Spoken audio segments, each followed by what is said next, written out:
If you've ever been asked, what do you want out of life? I'll bet you $5 you answered like this. Well, I want a happy life with healthy relationships and a job I don't hate. Or maybe like me, you had parents who told you, you can do anything in life as long as it makes you happy. The world is full of messages about your happiness. Get rid of all your stuff. Stay present. Give yourself a pat on the back. Go on a holiday. Give it all away. Get off the fucking couch, you lazy piece of shit. Buy this, read that, watch this, avoid that. Our individual pursuit of happiness is encouraged everywhere. But what does it even mean to be happy? And is happiness something you can actually pursue? Spoiler alert, not really.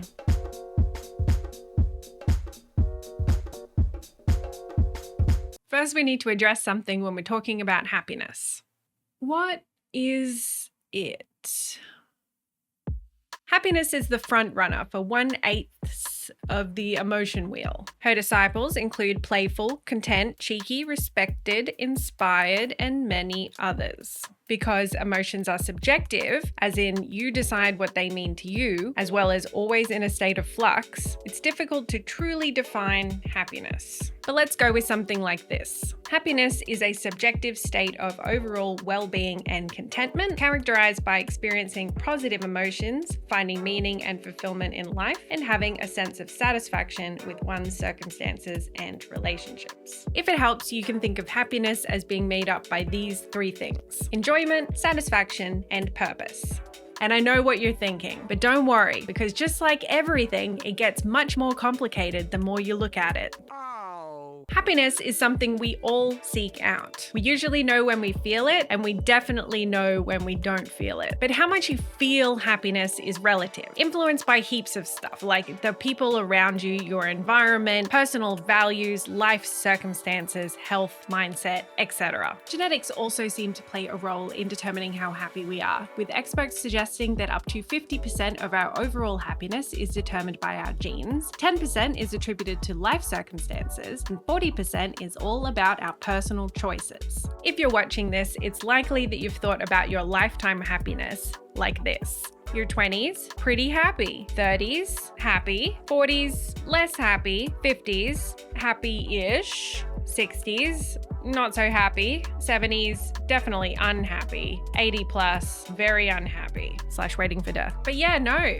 In reality, it's mostly downhill until midlife. Then it heads back up to peak at 74 before sloping down again. But at this point, you're still happier than at any other point in your lifetime.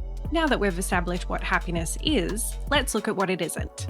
Happiness isn't dopamine. Happiness is not tied to just one neurotransmitter, like dopamine or serotonin. It's more like a concoction of neurotransmitters and neuromodulators. A mind soup, if you will. That altogether has a complicated effect on our emotions. I think there's a common misconception about dopamine being like a chemical that gets released when we engage in something pleasurable, but it's more complicated than that. Have you ever been working at something really hard and you think that when you finish it, you're just going to be so happy, but actually you just kind of feel depressed now? This phenomenon is due to one of the ways that dopamine functions. Dopamine is released when you anticipate something will feel good later. It's a neurotransmitter that acts as a motivator, pushing you to get your shit done and allowing you to focus. Because of that, it's released before you complete your goal and dissipates after you finish, making you feel bummed out or whatever. Happiness as an emotion doesn't last. If you watched my video on the underwhelming experience of consumerism, I talked about how it doesn't take much time before your new phone or whatever you buy loses its shine and you start looking for the next thing to fill the void. So here's a term for you. It's called the happiness set point. Research suggests that every person is born with a particular happiness set point. Whatever emotional ups or downs we experience in life, we mostly settle back to the same baseline of happiness. It's part of our body's amazing capacity to adapt and keep ourselves in equilibrium. Therefore, if our main goal is the pursuit of happiness, we can get stuck on the hedonic treadmill, continually believing that the next big whatever will bring us lasting happiness.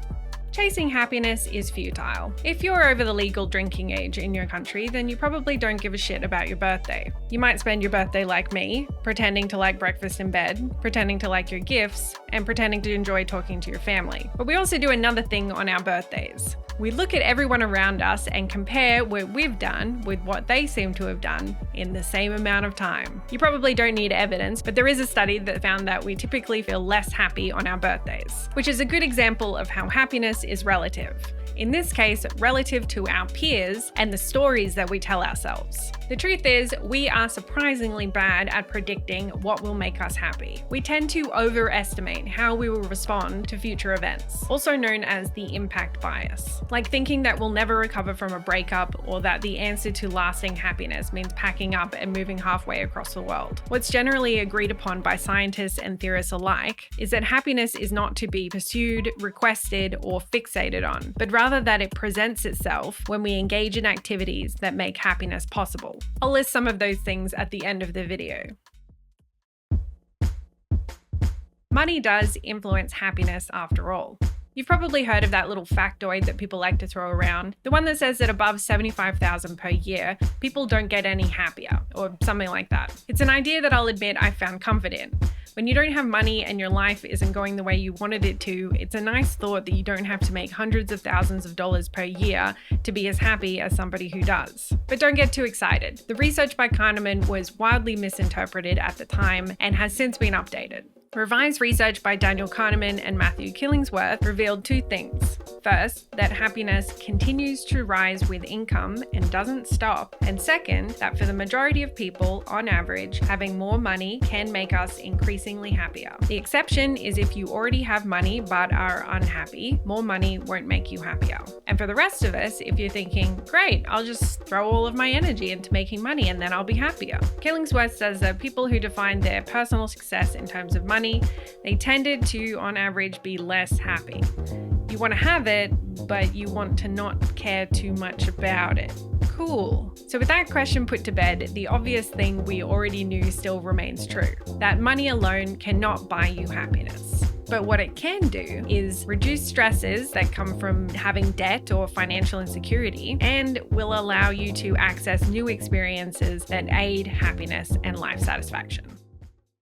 Happiness is not the opposite of unhappiness. Negative emotions like unhappiness are processed on the right side of our brain, and positive emotions are processed on the left. If you exercise, diet, and sleep well, those things will help to lower unhappiness, but they won't increase happiness. Putting happiness and unhappiness on a spectrum can lead us into the mind trap of thinking that in order to be happy, we have to avoid feeling sad or experiencing disappointments or loss. But this simply isn't the case. Daniel Kahneman, author of Thinking Fast and Slow, stresses that there needs to be a distinction between happiness and life satisfaction. Remember that happiness is usually felt as an emotional state. It's the short-term happiness that we get from things right now, our enjoyment in this precise moment. This is the type of happiness that struggles to exist alongside negative emotions. While our emotions can feel overwhelming at the time, eventually they will pass. So happiness, as well as any other emotion, will always be brief.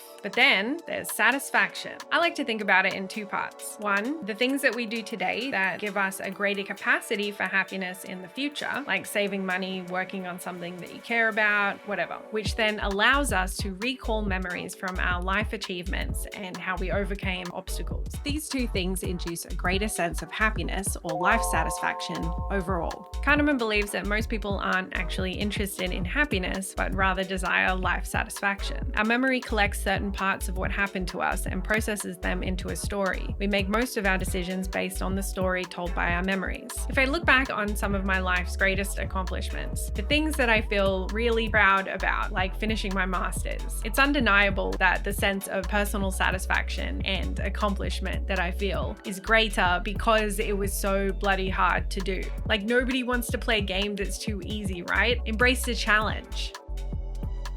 If you want some actionable ways to promote more happiness in your own life, these are the highlights from my research. Recognize that short-term emotional happiness isn't worth pursuing. Challenge negative thinking patterns. If the stories that I tell myself remain unconsciously negative, I won't be able to access those positive emotions that make happiness possible. If you can, work on your financial security. Conjure up an image of your future self. What story do you want to tell yourself about your life? Help other people. Do things that serve a purpose that isn't just about you. Give and receive genuine gratitude. Research shows that a gratitude journal is fine, but real people giving us genuine compliments is way better. And last but certainly not least is meditation and mindfulness. If you haven't discovered how useful mental exercises like these are yet, then I'll leave that for another video. If you made it this far, thank you for watching The Daily Mind Trap, where my hope is that collectively we can learn about our world, develop self-awareness, and maybe even find comfort in chaos. If you're interested in continuing the discussion with me in the comments, today's question is happiness the meaning of your life? Why or why not? Huge high fives to my 2 Patreons. I'll see you in the next one.